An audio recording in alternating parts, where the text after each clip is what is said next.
lonceng dan subscribe supaya video saya selanjutnya teman-teman tidak ketinggalan. Terima kasih, langsung saja. Check it out.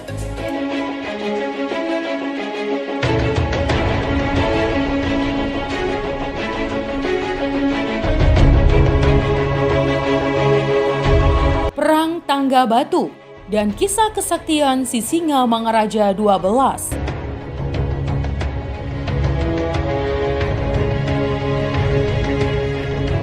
Ya teman, pada tahun 1867, setelah tersiar kabar di Toba, Humbang dan sekitarnya bahwa pasukan Belanda telah menduduki Silindung dan juga sudah mulai berusaha menjalankan politik pemerintahannya atau menjajah. Maka pada waktu itu Raja Sisingamangaraja 12 mulai sibuk mengunjungi raja-raja yang ada di Toba untuk merundingkan bagaimana sikap bila pasukan Belanda mau memasuki Toba serta daerah-daerah lain yang belum pernah dikunjungi atau diserbu.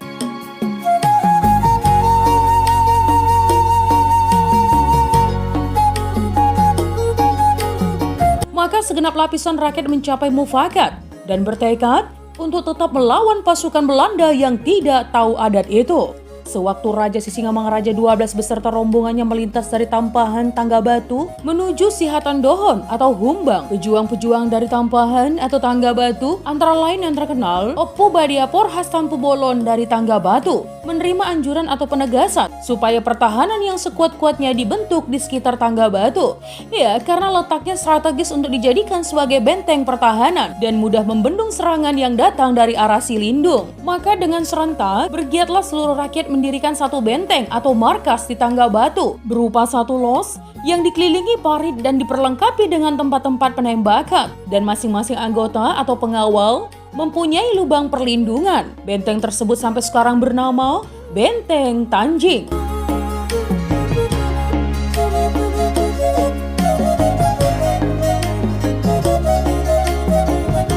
Iya, jalan untuk memasuki benteng itu hanya satu, dan itu pun sangat sempit serta dikelilingi oleh lembah-lembah. Nah teman, pada bulan Februari tahun 1867, pasukan Belanda sangat berniat untuk mendekati Tau Toba dan tanah Toba Holbung, yaitu guna melebarkan tanah jajahannya, dan telah mengambil keputusan untuk melakukan penyerbuan dengan dibantu oleh para petunjuk jalan. Salah seorang yang terkenal di antara para petunjuk jalan ini adalah Raja Pontas.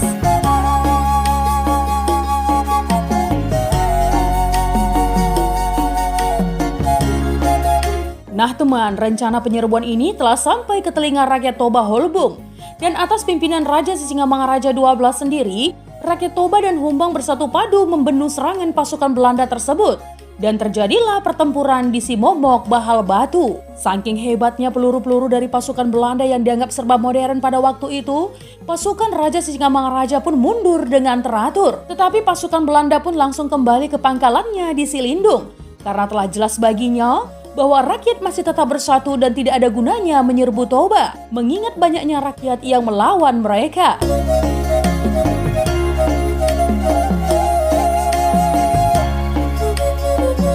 Ya, pada tahun 1878, yaitu kira-kira 2 tahun kemudian, setelah pasukan Belanda menganggap bahwa infiltrasi kaki tangannya mulai berhasil, berangkatlah pasukan Belanda kembali ke Toba dengan kekuatannya yang lebih besar. Penduduk Toba Holbung dan sekitarnya pun tatkala mendengar rencana penyerbuan itu, berkumpul di Tangga Batu untuk mengadakan perlawanan. Atas bantuan petunjuk jalan yang baru, yaitu Opung Onggung Raja Gugu dari Huta Ginjang, dengan ditemani oleh Raja Pontas. Setelah diketahui bahwa jalan dari Tangga Batu sudah dihempang, pasukan Belanda pun mengambil jalan lain, yaitu turun dari Huta Ginjang menuju Meat.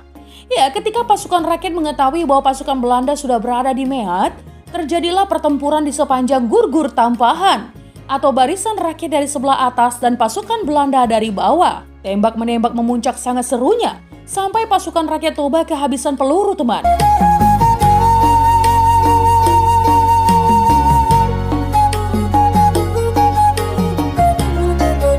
Karena Belanda sudah mulai naik dari lembah Meat menuju ke atas atau Tampahan, pasukan rakyat mengumpulkan batu-batu besar serta tiang-tiang atau basiha yang tadinya akan dipakai untuk mendirikan sopo dan rumah. Pasukan rakyat pun kemudian menggulingkan batu-batu besar tersebut ke arah pasukan Belanda yang sedang berusaha mendaki ke atas.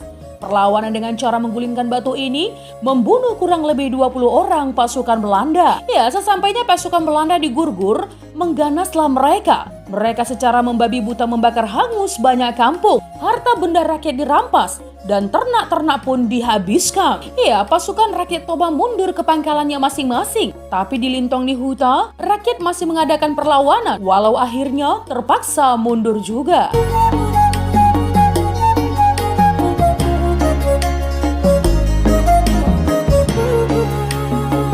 Nah teman, pasukan Belanda meneruskan perjalanannya ke arah Tarabunga setelah Lintong Nihuta habis dibakar. Rakyat di Tarabunga pun tidak mau menerima kehadiran pasukan Belanda. Alhasil, sama seperti nasib Lintong Nihuta, Tarabunga juga dibumi hanguskan oleh pasukan Belanda. Nah teman, pasukan Belanda lalu mendirikan markasnya atau tangsi di Lagu Boti dan Balige. Dari tempat-tempat inilah mereka mengadakan serangan-serangan kampung-kampung yang ada di sekitar Toba Holbung. Walaupun Belanda telah mendirikan tangsi-tangsi tersebut, semangat perjuangan rakyat semakin lama semakin bergelora. Dan satu-satunya bius yang tidak mau menyerah adalah Tangga Batu yang ditempati oleh Opung Badiaporhas Tampu Bolon yang telah lama menerima nasihat dari Raja Sisingamangaraja 12 agar tetap mengadakan perlawanan terhadap musuh bermata putih.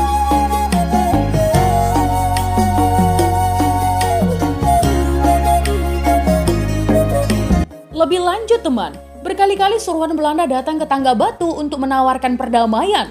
Namun setiap suruhan Belanda itu sampai ke Tangga Batu, tetap kabar tidak enak yang sampai ke telinga mereka. Sehingga akhirnya pasukan Belanda dari Lagu Boti berangkat ke Tangga Batu untuk menggempur rakyat yang tidak menuruti keinginannya. Rakyat menyambut kedatangan pasukan Belanda itu dengan perlawanan yang gigih teman. Sementara benteng Tanjing di Tanjung Batu kembali dipergunakan oleh pasukan rakyat sebagai tempat pertahanan yang istimewa. Nah teman, pada saat kedatangan pasukan Belanda yang pertama, sebuah kampung bernama Lumban Siagian yang letaknya dekat dengan benteng Tanjing dapat diduduki oleh pasukan Belanda. Akan tetapi maksudnya belum tercapai teman, karena pasukan rakyat masih tetap bertahan. Sehingga ketika pasukan Belanda kembali ke markasnya, kampung Lumban Siagian dibakar dengan maksud supaya jangan ada lagi tempat musuhnya. Pada kedatangan musuh kedua kalinya, satu kampung bernama Huta Bagasan yang lebih dekat lagi dengan benteng Tanjing dapat juga diduduki oleh pasukan Belanda. Akan tetapi maksudnya yang sebetulnya belum tercipta.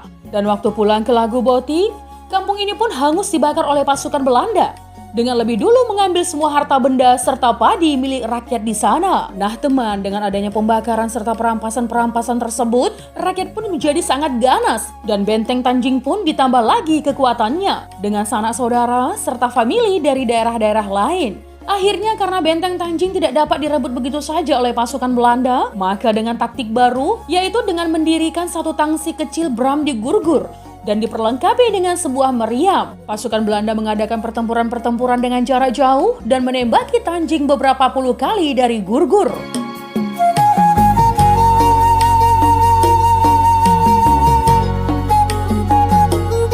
Ya, pasukan rakyat menjadi bimbang sebab belum pernah mendengar dentuman sebegitu hebat.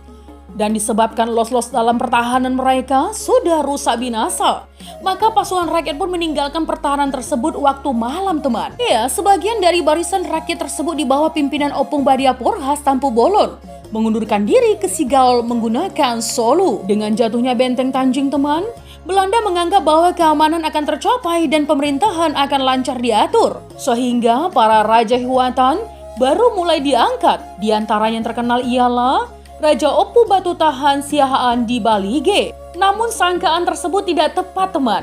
Sebab Raja Sisingamangaraja 12 pun lebih berusaha lagi mengatur barisan rakyat. Dan pada suatu waktu, penyerbuan atas tangsi-tangsi Belanda digerakkan dari danau dan darat. Tetapi penyerangan yang dilakukan rakyat kali ini tidak berhasil karena tidak serentak.